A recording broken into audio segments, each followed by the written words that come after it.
السلام علیکم ورحمۃ اللہ وبرکاتہ۔ بسم اللہ الرحمن الرحیم، حامدا ومصلیا ومسلما اما بعد، فاعوذ باللہ من الشیطان الرجیم، بسم اللہ الرحمن الرحیم۔ هو الذی خلق لکم ما فی الارض جمیعا ثم استوى إلى السماء فسواهن 7 سماوات وهو بكل شيء عليم۔ صدق اللہ العظیم۔ ابھی میں نے اللہ کی توفیق سے جس آیت قرآنی کو پڑھا وہ قرآن مجید کی دوسری سورت سورہ بقرہ کی آیت نمبر 29 ہے، جو پہلے پارے الف لام میم کے تیسرے رکوع کی آخری آیت ہے۔ اس آیت کا ترجمہ یہ ہے: وہی ہے جس نے زمین میں جو کچھ ہے سب تمہارے لیے پیدا کیا،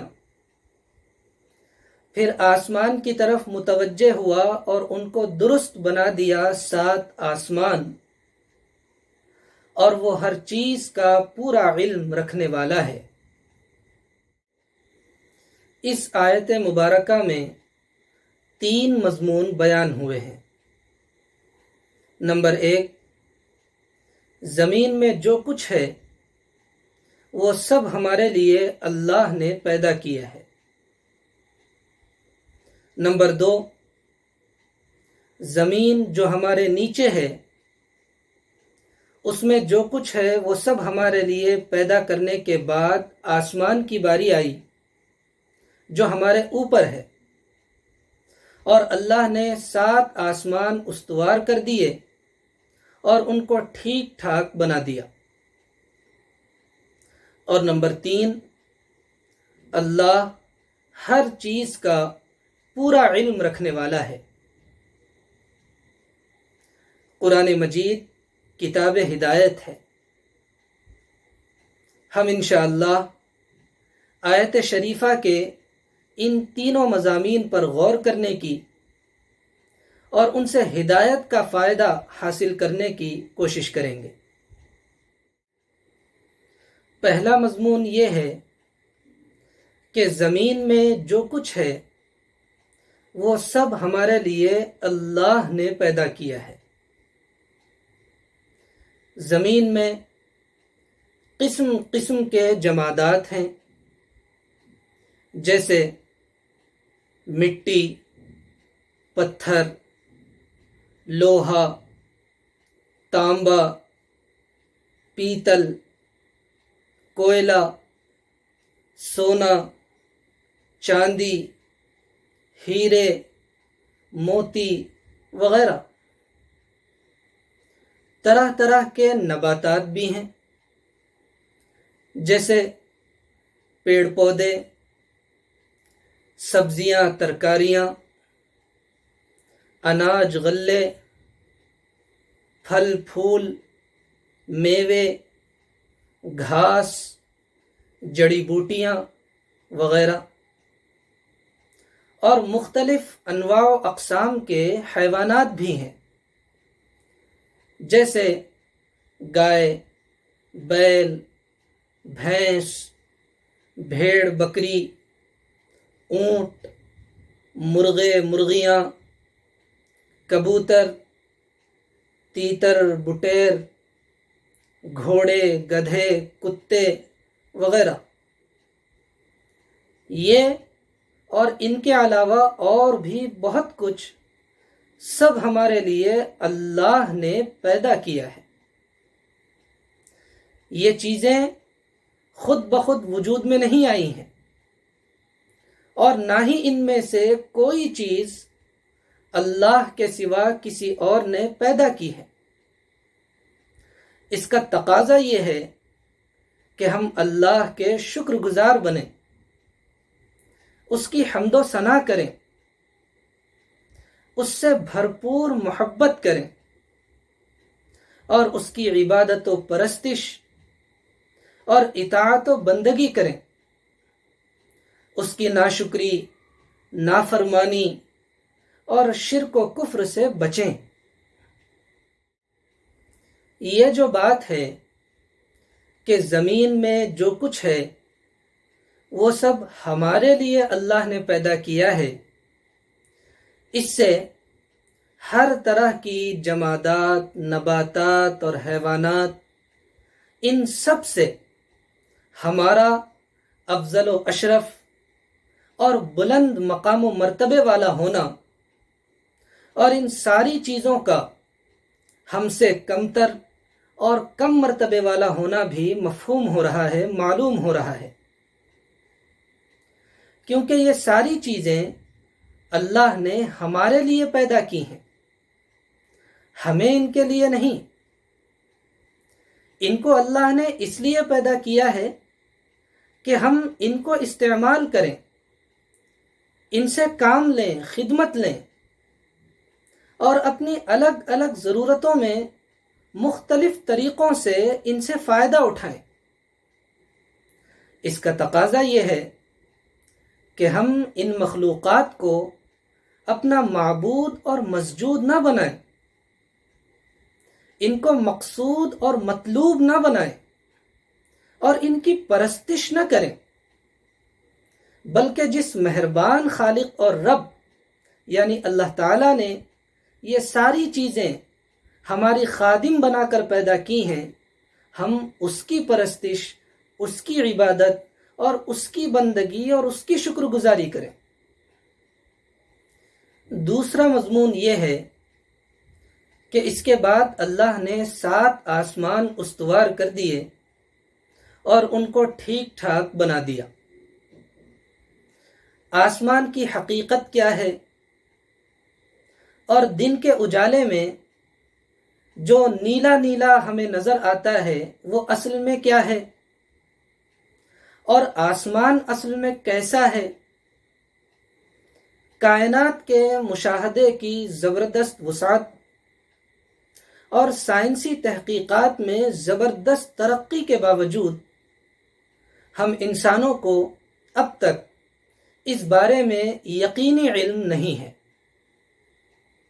بس اتنا جانتے ہیں کہ آسمان بے انتہا وسیع و عریض ہے، ان گنت ستارے اور سیارے، نظامہائے شمسی اور کہکشائیں اور نہ جانے کیا کیا سب اس کی وسعتوں میں سمائے ہوئے ہیں، اور اس کا پھیلاؤ مسلسل بڑھتا ہی جا رہا ہے۔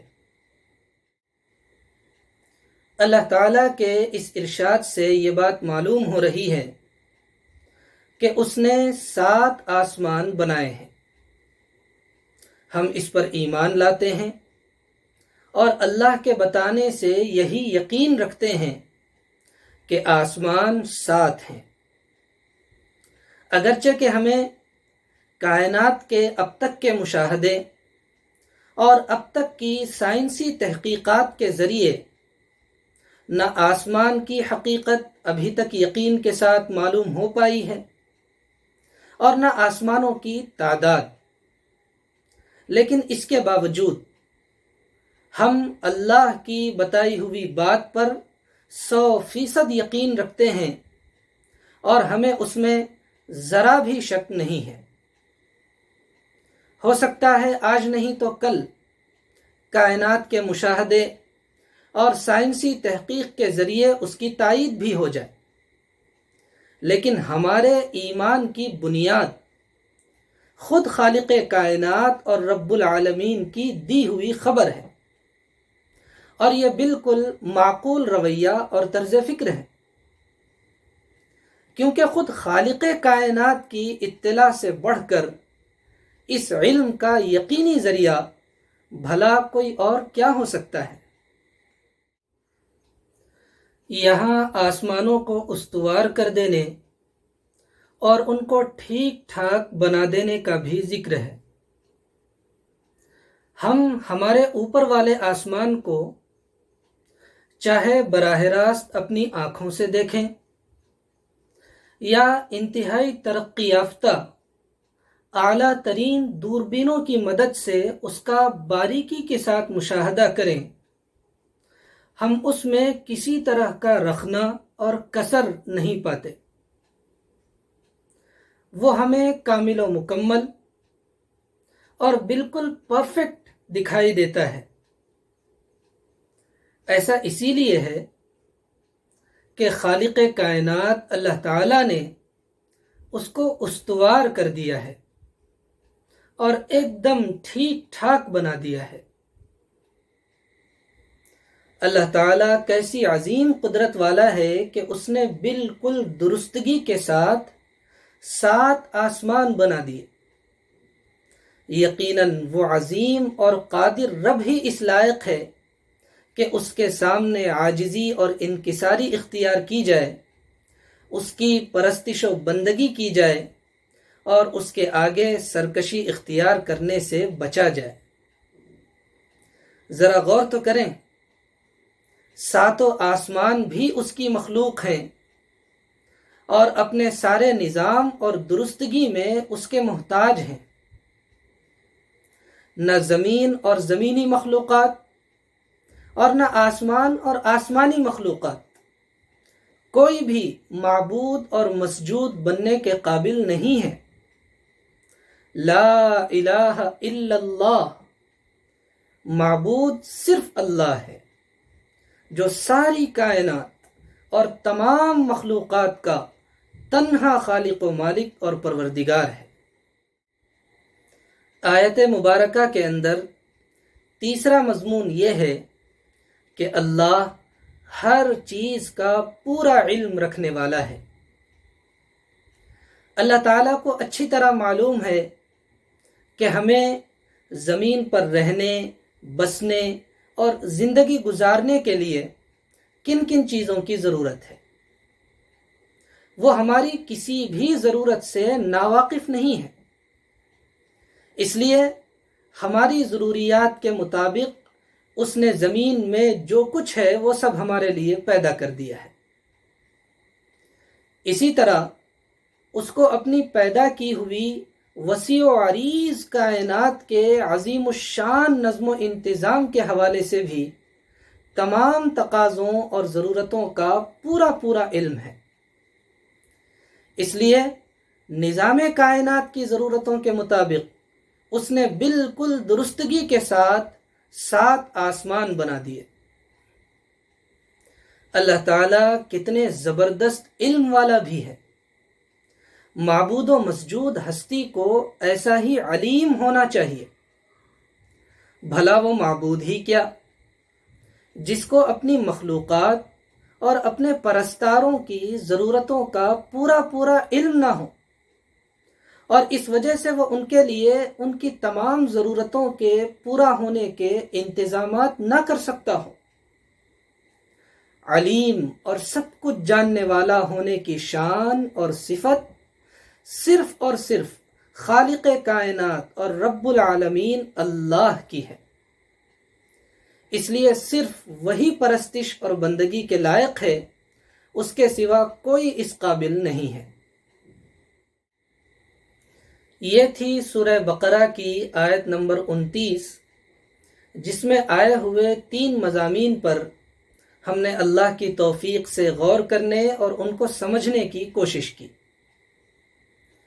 یہ آیت ہمیں اپنے رب کے ساتھ ہمارے رویے کے بارے میں دعوت فکر دے رہی ہے کہ ہم اپنے رب کو صحیح طور پر پہچانیں۔ وہ ہے کہ زمین میں جو کچھ ہے سب اسی نے اپنی رحمت سے ہمارے لیے پیدا کیا ہے۔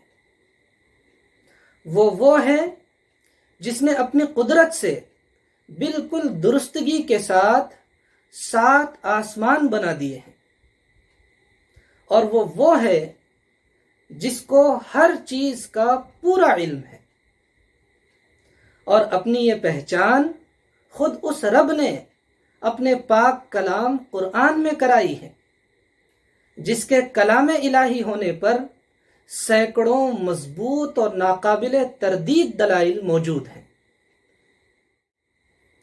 اپنے رب کو اس طرح صحیح طور پر پہچاننے کے بعد ہمیں سنجیدگی سے سوچنا چاہیے کہ ہمارا رویہ اپنے رب کے ساتھ کیسا ہے۔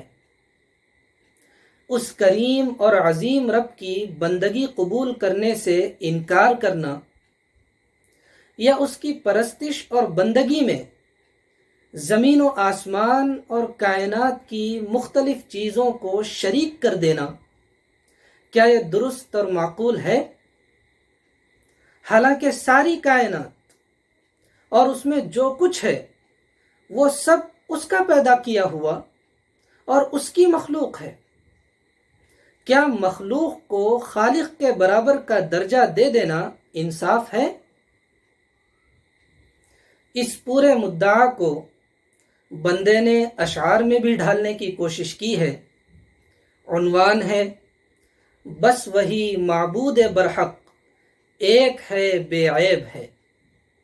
ملاحظہ فرمائیں، کوئی منکر ہے خدا کا تو کوئی مشرک یہاں، نہ صحیح انکار ہے اور نہ صحیح ہے شرکیاں۔ ہے ضرورت جاننے کی کیا ہے رب دو جہاں، تاکہ ہو اس روشنی میں جو حقیقت ہے عیاں۔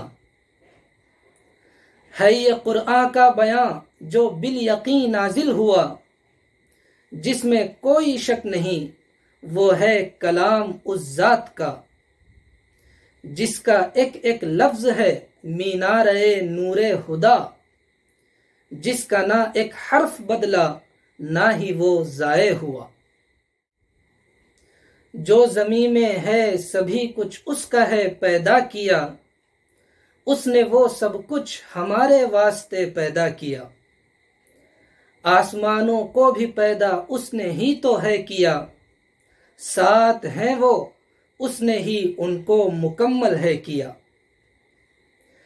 ہے پتہ اس کو ہماری سب ضروریات کا، نظم عالم کے تقاضوں کا بھی اور ہر راز کا، اس سے پوشیدہ نہیں کچھ بھی کسی کی ذات کا، وہ علیم کل شے واقف ہے ہر ایک بات کا۔ یہ ہے رب دو جہاں وہ ایسا اہل کمال ہے، بندگی سے اس کی پھر جانا کیا اس کا سوال ہے۔ ماں سوا اس کے ہے جو بھی سب اسی کا عیال ہے، سب اسی کی خلق ہے اور سب اسی سے نہال ہے۔ بندگی ہے اس کا حق اور صرف اسی کو زیب ہے، ماں سوا ہے خلق و بندہ اور سراپا عیب ہے۔ آسماں ہو یا زمیں ہو خلق سب لا ریب ہے، بس وہی معبود برحق ایک ہے بے عیب ہے۔ آسماں ہو یا زمیں ہو خلق سب لا ریب ہے، بس وہی معبود برحق ایک ہے بے عیب ہے۔ اللہ تعالی ہمیں سنجیدگی سے غور کرنے، بات کو سمجھنے اور رب تعالیٰ کے ساتھ اپنے تعلق اور رویوں کو درست اور ٹھیک کرنے کی توفیق عطا فرمائے، آمین۔ وآخر دعوانا ان الحمد للہ رب العالمین۔